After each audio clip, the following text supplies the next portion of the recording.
Et nous enchaînons à présent avec Enjeu Patrimoine. Nous allons tenter de comprendre ensemble le mécanisme d'ouverture d'un contrat d'assurance vie à deux. Pourquoi faut-il y penser? Dans quel cas faut-il y penser? Et quels réflexes avoir également sur la clause bénéficiaire? Autant de questions que nous allons poser aujourd'hui à deux experts. À Tania Roger tout d'abord. Bonjour Tania Roger. Bonjour.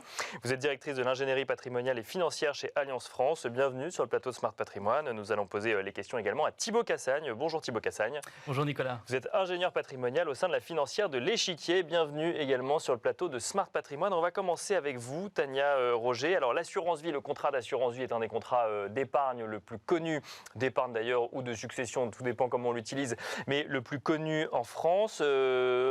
Le fait qu'on puisse l'ouvrir à deux est peut-être un petit peu moins connu. À qui ça s'adresse? Est-ce que c'est forcément quoi, un couple marié qui peut ouvrir une assurance vie à deux, ou est-ce que tout le monde peut demain décider d'être co-souscripteur d'un contrat d'assurance vie? Alors vous avez raison, hein, pour ouvrir un contrat d'assurance vie quand on est un couple marié, il y a la solution que tout le monde connaît, où chaque époux en fait ouvre son propre contrat et là en fait il est souscripteur assuré. D'accord. La première possibilité. La deuxième possibilité, des époux mariés sous un régime communautaire ou alors avec une masse commune, donc dans la séparation de biens, Bien sûr. ont la possibilité effectivement de co-souscrire un contrat d'assurance vie. Donc là en fait ils sont tous les deux co-souscripteurs co-assurés. D'accord. Il a deux modalités de dénouement, on y verra peut-être tout à l'heure. Soit il décide en fait de faire un dénouement au premier décès de l'un des époux, ouais. soit dénouement au second décès. Voilà un petit peu les grandes modalités. Donc il faut forcément fournir un contrat de mariage pour ouvrir une assurance vie à deux co-souscripteurs. Alors effectivement, la pratique en fait demande à ce que ce soit sous un régime de communauté. D'accord. Ouais. Donc communauté réduite aux acquets ou communauté universelle, séparation de biens s'il a une société d'acquets. Et si on souhaite en fait un dénouement au second décès, il faudra qu'il y ait une clause de préciput sur le contrat d'assurance vie ou en fait une clause d'attribution intégrale de communauté. Bon, on va revenir un petit peu sur les différentes clauses. Juste avant, juste sur l'ouverture du contrat, est-ce que lorsque l'on est co-souscripteur d'un contrat d'assurance vie, ça nous interdit d'être à côté pleinement souscripteur d'un autre contrat d'assurance vie? Absolument pas. On peut cumuler un contrat séparé plus un contrat commun. Exactement, on peut avoir plusieurs contrats selon plusieurs formules. Oui. Thibaut Cassagne, la question que les gens qui nous écoutent se posent, pourquoi co-souscrire un contrat d'assurance vie? Alors déjà, la première réponse, il me semble, c'est que si on réalise une co-souscription, ça implique une gestion commune du contrat, donc la volonté bien sûr de gérer ensemble un même contrat d'assurance vie. Et puis ensuite, tout dépendra de la stratégie, l'objectif patrimonial. C'est évident que si on souhaite souscrire un contrat d'assurance vie et puis se dire que si j'ai mon époux qui décède et que j'ai finalement envie que le contrat d'assurance vie perdure, et puis que le conjoint survivant continue à profiter de l'avantage fiscal du contrat d'assurance vie, tant pour faire des revenus complémentaires avec l'intériorité fiscale, mais aussi pour profiter de tous les avantages en matière de souscription, bien, ça peut être une stratégie particulièrement pertinente. D'accord, oui. Pour encore une fois profiter de cet avantage fiscal. Mais au départ, pourquoi on le fait? Parce qu'on a des enfants et qu'on a envie d'avoir un patrimoine commun sur un contrat commun dans un but de succession ou Alors en fait, en réalité, la co-souscription, c'est avant tout quand je veux protéger malgré tout le conjoint survivant. D'accord. Quand même, ça implique ce postulat de base. Et ça le protège plus que si j'ai un contrat seul avec une clause bénéficiaire qui est dédiée au conjoint survivant? Alors c'est deux modalités différentes. On pourrait très bien aussi imaginer pour des époux qui sont mariés sous le régime de la communauté, qui ont donc alimentent un contrat avec des fonds communs, de se dire aussi, je souscris chacun de manière symétrique deux contrats d'assurance vie sur des montants équivalents. Je fais un peu une souscription en miroir symétrique et puis ensuite je travaille les clauses bénéficiaires. On va dire que c'est une alternative qui est possible de faire une co-souscription. Donc il n'y a pas d'opposition entre l'un et l'autre, si je comprends bien, ou dans quel cas on viendrait choisir plus une co-souscription sur un contrat d'assurance vie? Alors c'est vrai qu'on voit plus en pratique des époux qui seraient mariés sous le régime de la communauté universelle, avec une clause d'attribution intégrale. Alors ce jargon, qu'est-ce que ça veut dire? Ça veut dire qu'ils partagent tout, ils globalement. Partagent tout. C'est ça, si on le dit simplement. J'ai mis en commun tous mes biens et à mon décès, je décide, moi, époux survivant, de recueillir l'intégralité du patrimoine. Et c'est vrai que souvent, on décide un peu de respecter l'esprit de ce régime matrimonial dans la souscription. Dans l'assurance vie, d'accord. Voilà. Et là, dans ce cas-là, j'ai la fameuse co-souscription avec dénouement au second décès. Tania Roger, j'ai envie de vous poser la même question parce que c'est vrai qu'en fait, comme on a un même outil qu'on peut utiliser de deux manières différentes pour protéger effectivement le conjoint. Pourquoi l'assurance vie à deux en co-souscription? Est-ce qu'il y a une raison particulière selon vous que vous identifiez ou que vous voyez au quotidien? Non, au final, Thibault a donné le panorama. Alors déjà, il n'y a pas, ça dépend véritablement de la situation du couple, de leurs souhaits aussi en dénouement, de leur patrimoine. Il n'y a pas de règle. Effectivement, en matière de co-souscription, mais Thibault en a parlé, ce qu'on voit le plus, c'est la co-souscription avec dénouement au second décès, qui va permettre en fait au conjoint survivant de percevoir des revenus, si c'est le souhait en fait, dans un cadre fiscal qui reste privilégié, puisqu'en fait il continuera à bénéficier de l'antériorité fiscale, donc les abattements annuels, les prélèvements à un taux moindre, etc. Donc voilà, souvent c'est dans ce cadre-là, mais après il y a différentes solutions, et puis les objectifs peuvent être un peu différents selon le type de clause qu'on choisit après. D'accord, en fait, le mode de souscription. Et après, il y a la clause. En fait, la clause. De toute façon, tout se joue sur la clause dans un contrat d'assurance vie globalement. Beaucoup se joue. Alors, juste avant de parler de la clause, un mot peut-être sur le dénouement. Mais alors, on va continuer avec vous, Thibault Cassagne, on reviendra avec vous, Tania, sur la clause.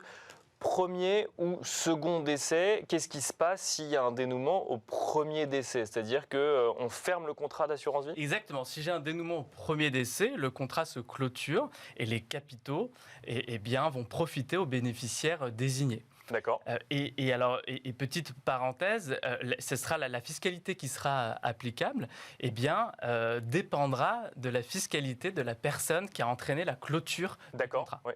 Donc ce sera la fiscalité de la personne restante, et si je peux m'exprimer ainsi, qui déterminera la fiscalité du contrat. Et pour une co-souscription, dénouement second décès. D'accord. Puisque la personne est toujours là et celle qui va décéder en dernier. Et alors, on ne le souhaite pas, mais si jamais le divorce arrive avant le décès de l'un ou de l'autre, est-ce que ça change quelque chose au contrat? Est-ce qu'on est toujours co-souscripteur d'un contrat d'assurance vie alors que même qu'il n'y a plus de contrat de mariage? Alors effectivement, le cas de divorce, quand on opte pour ce type de modalité de souscription, ça suppose une communauté, et par définition, si les époux sont amenés à divorcer, il n'y a plus de communauté. D'accord. Donc, en pratique, ce qui se passe, c'est qu'on fait un rachat intégral du contrat et puis on partage la valeur du contrat d'assurance vie entre les deux ex-époux. Tania Roger, oui. Compléter effectivement ce que dit Thibault, puisque cette question en fait du divorce en co-souscription revient souvent, et je rejoins Thibault. Le premier conseil, ou en règle générale, on se dit voilà, le contrat va être dénoué.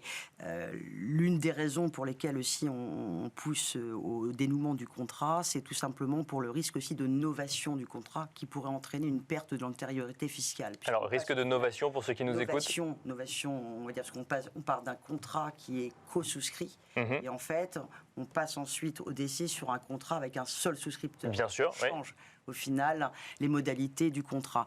Donc, risque en fait de novation et perte de l'antériorité fiscale, même si, à ma connaissance, il n'y a pas de jurisprudence sur le sujet.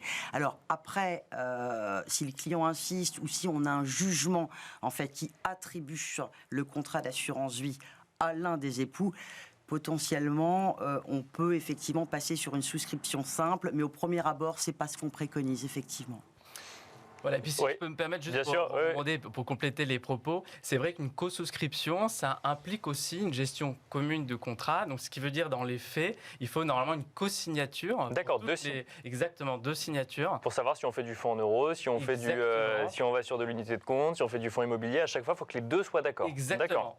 Donc, ça implique cette signature commune pour toutes les opérations de la vie du contrat, les rachats, les arbitrages. Bon, dans les faits, les assureurs mettent en place ce qu'on appelle un mandat croisé qui permet d'obtenir une seule signature pour la majorité des opérations. Mais ça, il faut quand même l'avoir aussi en tête. Vous avez raison, sinon ça peut être assez lourd au final. Ça peut être assez complexe, effectivement. Ça peut être assez lourd. Un mot sur la clause bénéficiaire, Tania Roger. Est-ce que ça change quelque chose? Alors, quand on ouvre un contrat d'assurance vie, il y a toujours une clause bénéficiaire un petit peu qui est toujours écrite, qui permet normalement de faire face à tous les cas de figure. Pourtant, tous les professionnels de la gestion de votre patrimoine vous diront qu'il faut la réécrire en fonction de votre situation patrimoniale, mais aussi familiale.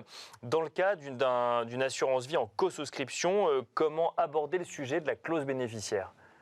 Alors, j'ai envie de dire qu'on soit en co-souscription ou en souscription simple, on a un panel large de clauses bénéficiaires. Quand on la co-souscrit, en règle générale, on s'entend Bien sûr, ouais. Comme quand on se marie. Ouais, c'est ça. Comme quand on se marie. Donc on a chacun son contrat au final. Bon, même si après il y a le jeu du régime mat qui rentre en compte. Bon, régime matrimonial matrimonial, pardon. Ouais. On choisit effectivement un peu sa clause. Quand on est en co-souscription, effectivement, en règle générale, on s'accorde sur cette désignation bénéficiaire. Avec toujours ce risque, si on a un dénouement au second décès, au final, l'époux survivant a toujours cette possibilité de revenir sur la clause initialement choisie. Bien sûr. Oui. Après, il y a multiples clauses. Il y a les clauses standards, bien évidemment, où c'est le conjoint, à défaut mes enfants. On connaît cette clause. On peut être sur une clause bénéficiaire démembrée. Il y a beaucoup de clauses en fait qui sont en fonction de la situation personnelle. Est-ce qu'on a des enfants que communs? Est-ce qu'on a des enfants d'un premier lit? De multiples clauses. Après, on a des clauses qui sont peut-être un peu plus aptes aujourd'hui à s'adapter aux situations patrimoniales des clients. Comme alors je pense notamment, voilà, ce que je réfléchissais en même temps à une clause, moi, qui me tient pas que à cœur, c'est la clause à option. D'accord. Alors cette clause, elle est assez novatrice, mais elle a un intérêt, dans le sens où en fait le conjoint, le souscripteur donne le choix au bénéficiaire de choisir une quotité du capital décès. D'accord. Donc il va décider qu'il pourra prendre 100%, 75%, 50%, peu importe. Et la partie non acceptée par le bénéficiaire de premier rang, que ce soit le conjoint ou un autre, revient en fait au bénéficiaire de second rang. Dans le cas d'un couple marié, madame par exemple, si c'est la bénéficiaire, va pouvoir décider de ne prendre que 50%. Et les 5 autres pourcents iront aux enfants. Alors, pourquoi, en fait, moi, je trouve que cette clause a un intérêt? C'est parce que, en fait, la répartition du capital ne se décide pas, au final, au moment où on a souscrit le contrat, mais au moment du dénouement. Or, en fait, entre-temps, la situation patrimoniale chacun peut évoluer. Exactement. Le conjoint peut ne plus avoir de besoin, les enfants beaucoup, inversement. Donc, c'est une clause qui est assez souple, en fait. Thibaut Kessagne, exactement. Et puis, si je peux me permettre, effectivement, il faut vraiment utiliser cette clause bénéficiaire pour faire du sur-mesure avec nos clients. C'est vrai qu'on a la chance qu'elle s'adapte. Et on peut vraiment s'adapter aux objectifs patrimoniaux des clients. Vous voyez, souvent, les clients optent pour la clause standard. Mon conjoint, des fois les enfants, des fois les héritiers. Oui, bien sûr. On s'aperçoit souvent qu'elle n'est pas forcément la plus pertinente en fonction de la situation. Pourtant, on a l'impression qu'elle brosse large, entre guillemets. Mais dans certaines situations, c'est le cas. Mais vous voyez, il peut y avoir peut-être une petite difficulté. Si j'ai souscrit un contrat d'assurance vie, j'avais alimenté mon contrat avant mes 70 ans. Donc, j'avais la fameuse fiscalité avantageuse de l'assurance vie, les fameux abattements 152 500 €. Ce qui va se passer, on le souhaite, le conjoint survivant, une fois que je suis décédé, mon conjoint recueille les capitaux. Mais bien souvent, il a plus de 70 ans. Et là, s'il se dit, finalement, je n'ai pas besoin de ces capitaux, je souhaite ouvrir un nouveau contrat, dommage, n'est plus la fiscalité de faveur de l'assurance vie. Je comprends, oui, bien sûr. Donc, on peut mettre en place des clauses bénéficiaires qui permettent un peu de pallier à la protection du conjoint survivant, tout en faisant profiter les enfants de la fiscalité de l'assurance vie. Donc, on peut vraiment faire du sur-mesure. Mais on peut la faire évoluer, la clause bénéficiaire. Exactement, aussi. Oui. À tout moment. Et ça, là aussi, il faut insister avec nos clients. Et là aussi, c'est l'intérêt. À tout moment, c'est un formalisme très simple, un courrier simple à l'assureur. Et on peut modifier la clause. Il ne faut pas hésiter à faire des points, peut-être même annuels de temps en temps. On s'arrêtera là-dessus. Merci beaucoup Thibaut Kessagne, ingénieur patrimonial au sein de la financière de l'Échiquier. Merci Tania Roger, directrice de l'ingénierie patrimoniale et financière chez Allianz France. Merci à vous de nous avoir suivis. On se retrouve tout de suite dans l'œil du CGP.